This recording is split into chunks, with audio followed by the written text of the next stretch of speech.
My name is Bob Peterson. I'm the chairman and CEO of Carter, and our company specializes in developing and investing in real estate in urban areas and walkable communities. And we are incredibly excited about what we have here with this new 362 unit high-rise luxury apartment building. You know, we have been working, the Carter team has been working to get to this day for 3 years now. And by the time this thing is leased up, I hope, completed, it'll be another close to 3 years.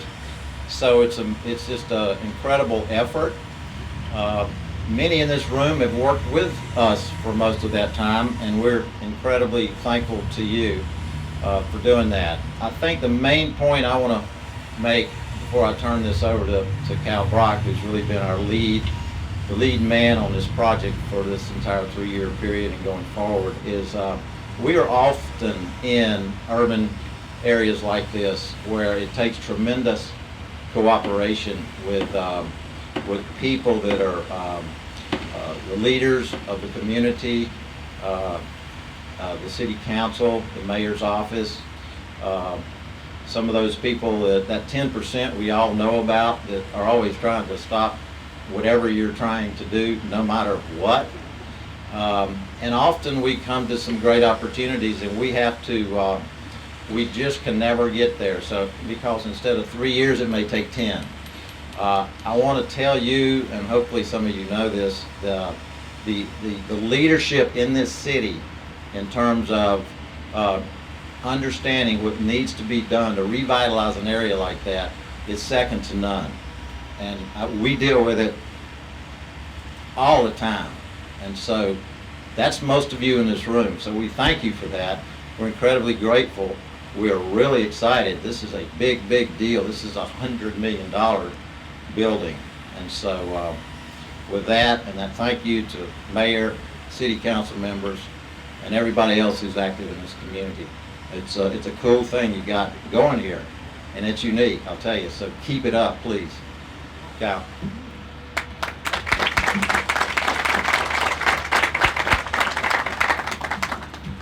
Thanks, Bob. Good morning. I'm Kyle Brock. I'm Senior Vice President of Development at Carter. And as Bob mentioned, I've been living and breathing this project for the past 3 years. In that 3 years, we've certainly met a lot of great people without whom this project would not have been possible.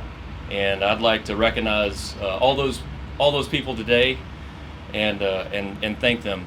First of all, I'd like to thank Bob Peterson, our Chairman and CEO, and Scott Taylor, our President at Carter, for their leadership and vision in allowing a great project like this to happen.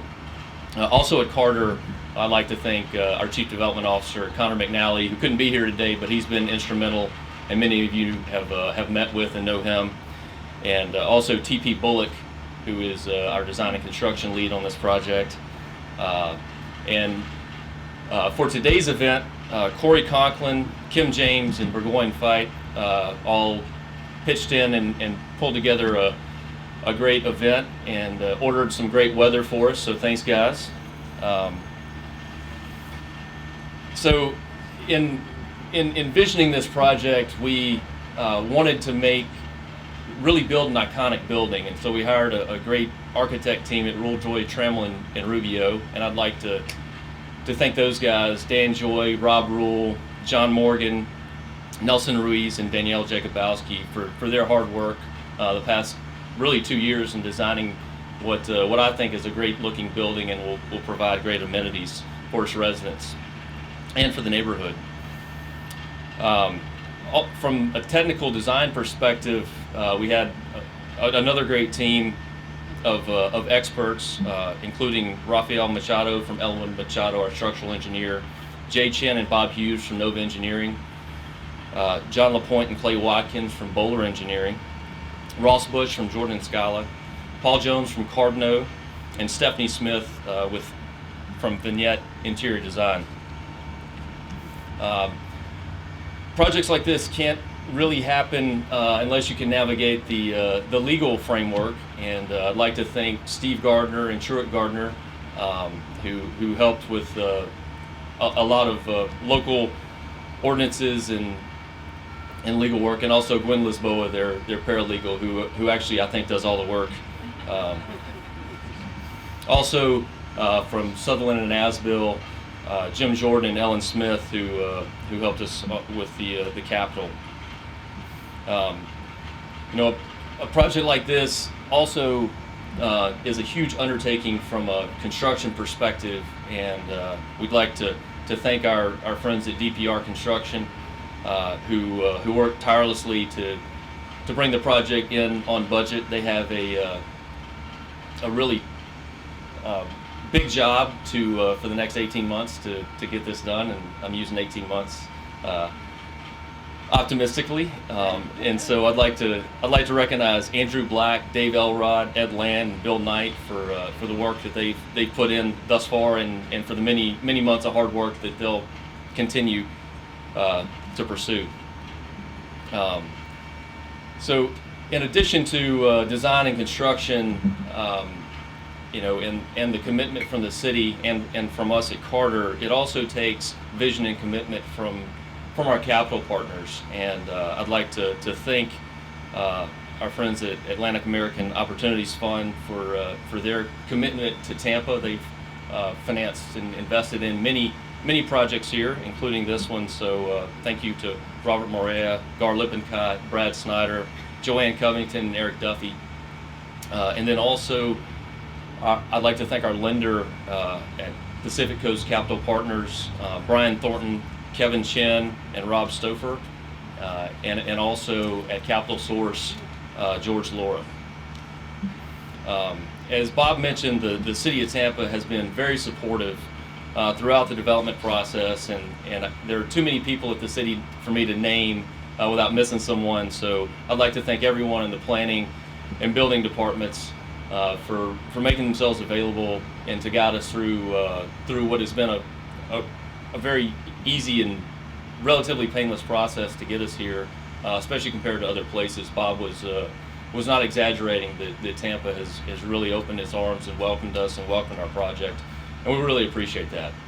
And so with that, I'd like to turn it over to Mayor Buckhorn, and thank you.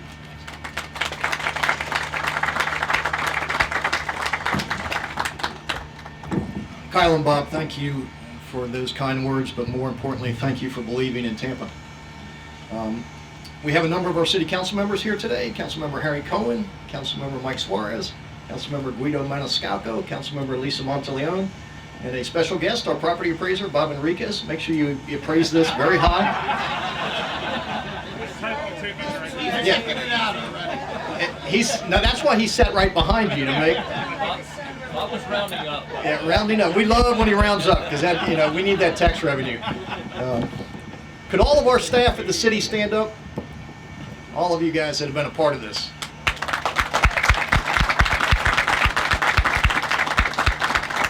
Under the leadership of Bob McDonough, I think you're absolutely right, Bob. We strive to be the most competitive city in the country, and we understand that in order to do that, we've got to clear the regulatory process to make it easier for you guys to do business, because time is money, and we want you up and we want you out of the ground as quickly as we possibly can. 18 months, I want it done in 18 months. Okay. Okay. Because I only have 1,145 days left as the mayor, so every day that goes by is important to me, Kyle, because I'll be hanging out here in front of this place in about 3 years. But more importantly, to all of you, thank you for being here. This is a great day for us. Those of us that have been around Tampa for a long time have waited decades to see the transformation of the North Franklin Street area. We have pushed, we have prodded, we have encouraged, we have bribed, so to speak, to make something happen here. And we knew that it always would. We knew that when the time was right, when the economy was right, when the demand was right, that this would take off and this would be the kind of neighborhood that cities all over America are striving for. A place where 18 hours a day you can live, work, and play, where you can walk to work, you can walk to restaurants, you can walk to entertainment, you can walk to the Riverwalk, And you guys are now part of what is an amazing transformation of what I think will become one of the most exciting cities in America. I would remind you that not that long ago, and I remember it because it was 2001, 2002, there were 600 people that lived in downtown Tampa, and 300 of them lived in the Morgan Street jail. And look at us now. Look at what this city has become. From the depths of that recession, we got up off our knees and we set out to make sure that we lived up to that potential that we all knew that we had. And we have become that city that we had always hoped we would be. But it wouldn't have happened without investors like you, without folks in this community who believed and understood that they don't know what the word quit means. And so we never quit. We rose from the ashes, and we have now become, as Money Magazine has said, the best place in the Southeast United States, and we are damn proud of that. But we are not satisfied. I promise you this, 5 years from now, you will not recognize this place. This block will be done, that block will be done, that block will be done, and that block will be done. And the North Franklin area will be a continuation of what is starting in Channelside and moving all the way up to Tampa Heights. With the river as the center of everything we do, and the development leaping the Hillsborough River to start on the west side of the river as well. This will be that city in America that everyone talks about, where the best and the brightest want to be. So I'm glad you are here. You timed it perfectly. When you're done with this, I need another one. So start looking, Mr. Peterson, start looking. Because I can promise you an investment in Tampa, Florida is going to pay dividends for decades to come. You will do well with this building. We will do well by you, and our city will be that place in America that everybody wants to be a part of. Thanks. Let's go move some dirt and let's get to work. 1, 2, 3. There we go.